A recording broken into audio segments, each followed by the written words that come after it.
పైన సోషల్ మీడియాలో మాట్లాడుతూ ఉన్నారు. అవన్నీ కరెక్ట్ కాదు.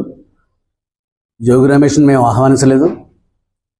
అది ఆహ్వాన సంఘం వాళ్ళు ఎవరన్నా వైసీపీ వాళ్ళు చేసిన పని అయి ఉంటుంది. అది మమ్మల్ని మాత్రం పిలిచారు. మేము ఆహ్వానితులుగా వెళ్ళాము. ఇలా కార్యక్రమాన్ని పూర్తి చేసి వచ్చాం. అక్కడ జోగి రమేష్తో కలిసి ఆ కార్యక్రమంలో పాల్గొన్నందుకు నాకు చాలా ఇబ్బంది అనిపించింది. పాల్గొన్నాం. తప్పని పరిస్థితిలో లచ్చన్న గారి విగ్రహావిష్కరణకి అంతరాయం కలగకూడదని చెప్పి మేము పాల్గొని వచ్చేసాం. దాంట్లో గౌతు శిరీష్ గారు, పారసారథి గారు కూడా, మేము ముగ్గురం కూడా ఈ సంఘటన మాకు ఇబ్బంది కలిగించింది.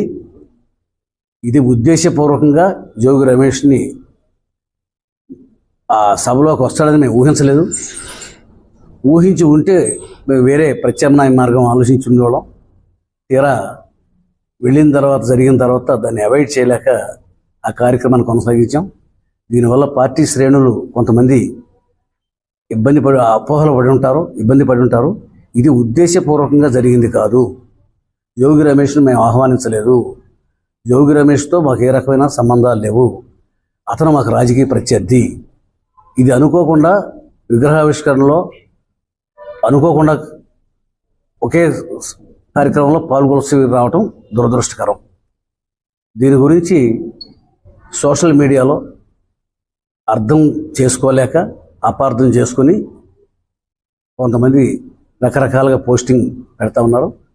ఇది కాదు. ఇది మేము పార్టీకి విధేయులు.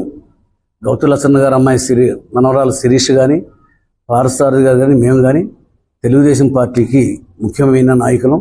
మేము విధేయులం. ఆ పార్టీ శ్రేయస్సు తప్ప మాకు ఎవరి శ్రేయస్సు మాకు ముఖ్యం కాదు. చంద్రబాబు నాయుడు గారికి, వారి కుటుంబానికి నేను రాజకీయంగా చాలా అభిమానిని. నేను పార్టీ కోసం, పార్టీ నాకు చాలా అవకాశాలు ఇచ్చింది. పార్టీకి ద్రోహం చేసే పని నేను ఎప్పుడు చేయను. ఇది యాదృచ్ఛికంగా అనుకోకుండా జరిగింది, అయిష్టంగా జరిగింది. మేము దీన్ని ఇష్టపూర్వకంగా ఏమీ భావించలేదు. మళ్ళీ ఇటువంటి సంఘటన పునరావృతం కాకుండా, రిపీట్ కాకుండా జాగ్రత్తలు తీసుకుంటాం. ఎవరైనా ఆహ్వానిస్తుంటే ఆ ఆహ్వానానికి ఎవరెవరు వస్తున్నారు, ఎవరెవరిని పిలవాలి, అది మేము నిర్దేశించి ఇటువంటి సంఘటన మళ్ళీ పునరావృతం కాకుండా చూసుకుంటాం. దయచేసి కార్యకర్తలు కానీ, లేకపోతే సోషల్ మీడియా రాసేవాళ్ళు కానీ అర్థం చేసుకోవాల్సిందిగా కోరుతాం.